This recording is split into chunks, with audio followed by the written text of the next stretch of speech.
What's up, guys? So we thought we would do a quick tech video.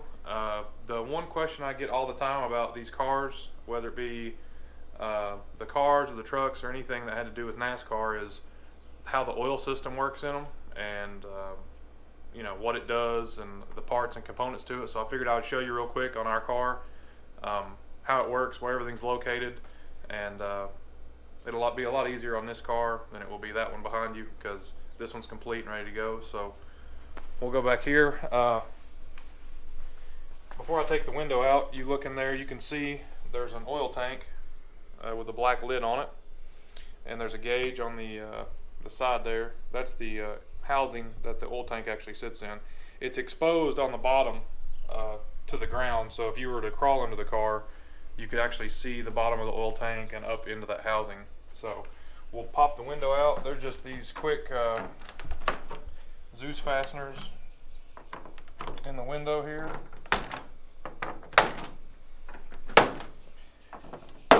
And it just takes a flathead to get that out. And then the window just pulls out. And we'll sit that there.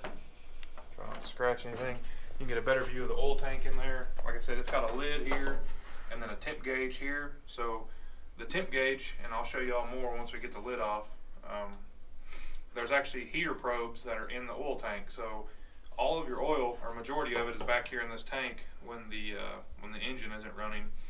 Well, when it gets cold and the motor has no heat in it, the oil's cold. You know, a lot of times they run a thick oil in these engines. So you plug the heater probes up to a regular wall outlet, and it gets the oil hot.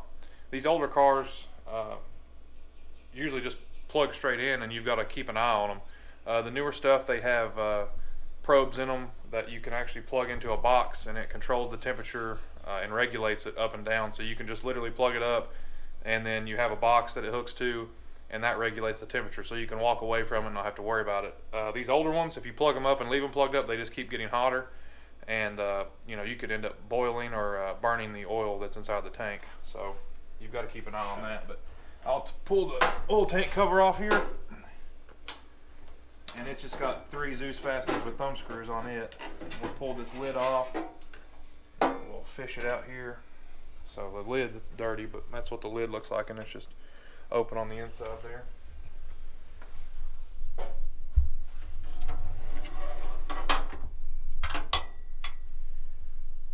So that's the oil tank. You can see it's a little dirty. You can see that it has 2 breathers on it. So when we were running at Rockingham, the oil system will vent from here as it's circulating while the engine's running. I'll explain the circulation process in just a minute when we get up to the engine and show the pump and some of the lines. But this is the main tank, and this is where the majority of the oil is held. And like I said, it's got 2 air vents on the top of it to let the oil system breathe. Sometimes people put breathers on their valve covers. I have one on my valve cover too, but the majority of the excess pressure and things like that for the crankcase and stuff, you'll see back here. And you can kind of see where when we were running it, it's got a little bit of an oil film on top of the tank. But you've got your main, that's your main return line up here.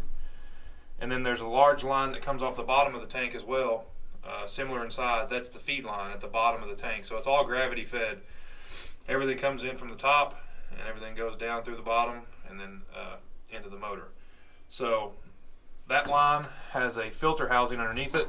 So you pull the line off the top and then take these bolts loose around the outside of it, and there's a screen in there. So it's filtered coming in case there's debris or damage from the engine coming through the oil. So you'll catch it before it goes back into the tank and then back into the engine again. And there's also a screw-on filter at the front of the motor, like a standard car would have. I'll show you that too as well.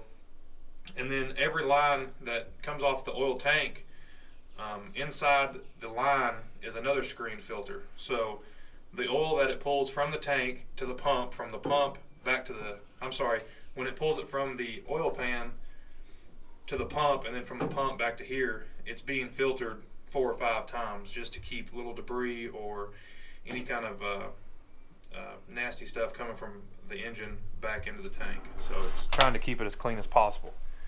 So that's the top of the tank. I've got pictures we can put in to show the bottom as well, so I'll put those in right here. That way you can see what it looks like up underneath the car and where the oil tank is. We'll go to the front of the motor now and I'll show you.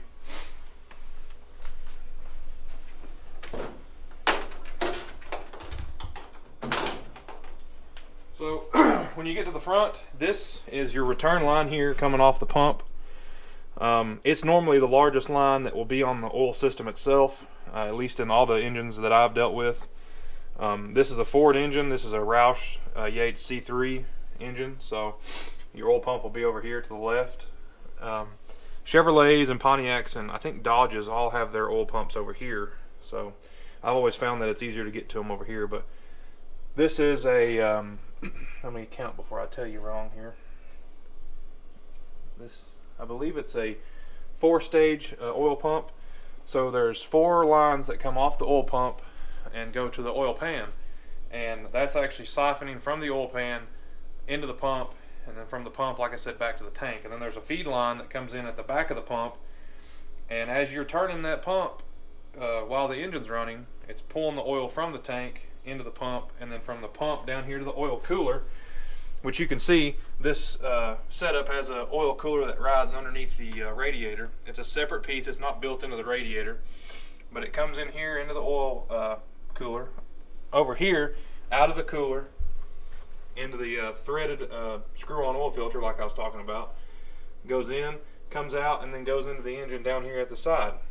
So it's a constant, circulation of oil from just this one pump. People ask all the time how it works. That's a pretty simple and easy way to explain it. It does not have an internal oil pump like a normal passenger car would have, or some of the small blocks that you see in other cars. It's all right here in the front. So people then ask, well, why? So when these cars are going around track, whether it's an oval or a road course, you don't want to worry about losing oil pressure or having oil starvation. So if you think about it, an oil pan under an engine that's a wet sump, which means the oil pump is inside the engine, the oil pan will be long and shallow. So you go around a corner, all that oil is going to push to one side, and it may push away from the oil pickup. Well, then you starve the engine of oil, and then the engine would be ruined. It won't, it's obviously not going to run that way.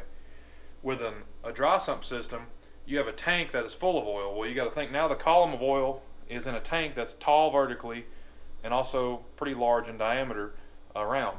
This system holds 18 quarts of oil, whether it be back, all together it's 18 quarts.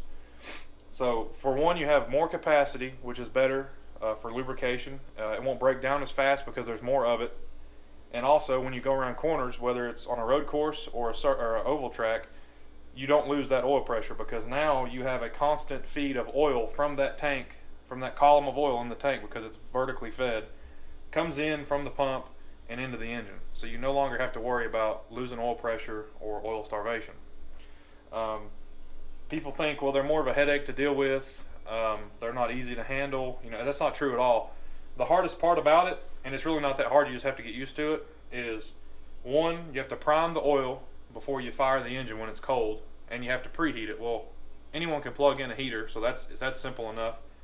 To prime it, all you have to do is come down here and pull your belt off. It slides off the teeth, or this pulley over here, on this oil pump. If I can get it off with one hand, I'll show you. So you pull that off and just let that hang off the crank here, and then you can turn that by hand. So what you'll do is you'll take a drill, and I've got a right angle drill that we use, which is this right here, and it's got the socket on the end of it that fits the front of the oil pump right there. And all you got to do is sit there, and then you run the drill, and it spins that pump clockwise like it would be running when the engine's on. Once the oil gets up to temp is when you want to turn that. So like I showed you earlier, the tank has the temperature gauge on it. Well, when you check the temperature gauge on the oil tank after it's been plugged in, it gets up to 220 or 230. You come out here and prime the oil. So you put the drill on it and let it run constantly. You let it run for 3 to 4 minutes, get the hot oil from the tank up into the engine and circulating, and all the excess oil that was up here, whether it be in the pan or up at the top of the engine, will be back into the tank, and you let that preheat. It gets back up to temperature, you cycle it again. Now everything that's in the oil system is now hot and preheated. It also helps the clearances and everything inside the engine, because these engines are built with tighter tolerances. So preheating them and pre-lubing them helps on the startup, because they're more of a you know, an outrageous engine. So when they fire up, they can see high RPM when they first fire.